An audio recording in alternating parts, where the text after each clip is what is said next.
Hello, great people. Welcome back to Global Happenings today. Today is the day 2 of Nnamdi Kanu's trial in the Federal High Court, Abuja. And also in the Southeast, there's still going to be a court ruling on a suit that was filed by Nnamdi Kanu against the federal government. We're going to be looking at those two at the same time. For the one happening in Abuja, there's a serious update from there because the federal government has come up with something which will interest you to know. But before we give you full details of all of that, I would like to encourage you to please subscribe to our channel by clicking on the red subscribe button and also on the bell icon so that you can get notification anytime we serve you on our channel. Now, according to the news, there is palpable tension in the Southeast ahead of the court ruling on the suit filed by Nnamdi Kanu, leader of Indigenous People of Biafra, IPOB. Justice Ben Anya of the High Court sitting in Abia State has scheduled Wednesday to deliver judgment on Kanu's fundamental human rights suit against the federal government. The suit, initiated by Kanu's counsel Aloy Jimako, had prayed the court to declare the invasion of the resident of IPOB leader in Abia State in 2017 as unlawful and an infringement on his constitutional rights. Kanu in the suit also urged the court to declare his rearrest and torture in Kenya last year as unlawful. The suit, which Ejimako filed in August, further sought the court to stop the Nigerian government from prosecuting Kanu, mandating the Nigerian government to release the IPOB leader, ordering the Nigerian government to tender an apology to Kanu, amongst others. While the Southeast Nigeria and the world prepare for the court judgment, IPOB has relaxed its sit-at-home order on Wednesday.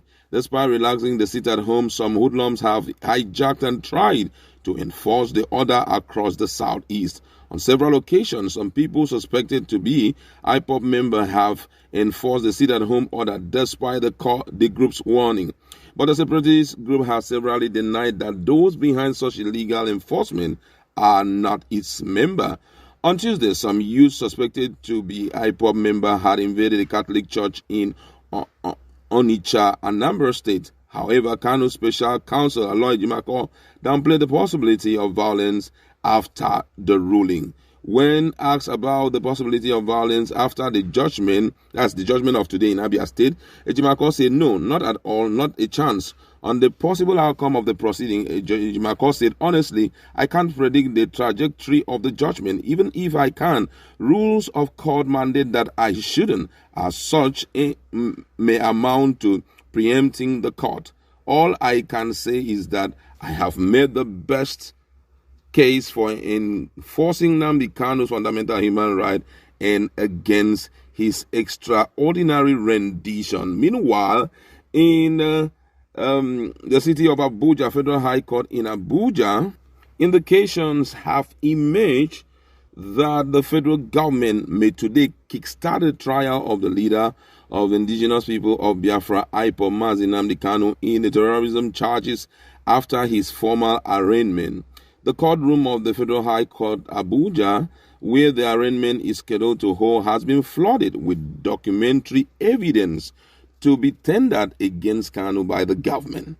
Also, electronic equipment comprising various cameras having been brought to court and are being inspected by the lead counsel to the federal government, Mr. Shoaib Magaji Labaran. Although Kanu is yet to be brought into the courtroom, his lawyer, led by Chief Mike Zohome, senior advocate of Nigeria, have taken their seat waiting for the arrival of their client. Similarly, family members of the Biafran leader, including a nursing mother, have taken their seat. A representative of British High Commission billed to watch the trial for the United Kingdom has also been allowed into the court. Now you can see that the whole thing is getting overly interesting because the two parties are fully equipped, to roll out their stand in respect to, the case of Nnamdi Kanu. Don't forget that we have two cases now. It should be clear. One is at the Abia State and another is at Abuja. Now, that of Abia State is meant to kind of nullify what is happening in Abuja, because if at the end of the day the federal government or the judgment at Abia State comes out in favor of Nnamdi Kanu, automatically it means that what is happening in Abia State will be invalidated, because it has to do with the issue of extraordinary rendition of Nnamdi Kanu down to Nigeria. For them, they believe it is against his fundamental human right, and it was against, the act of rearrest of someone in a foreign land. So right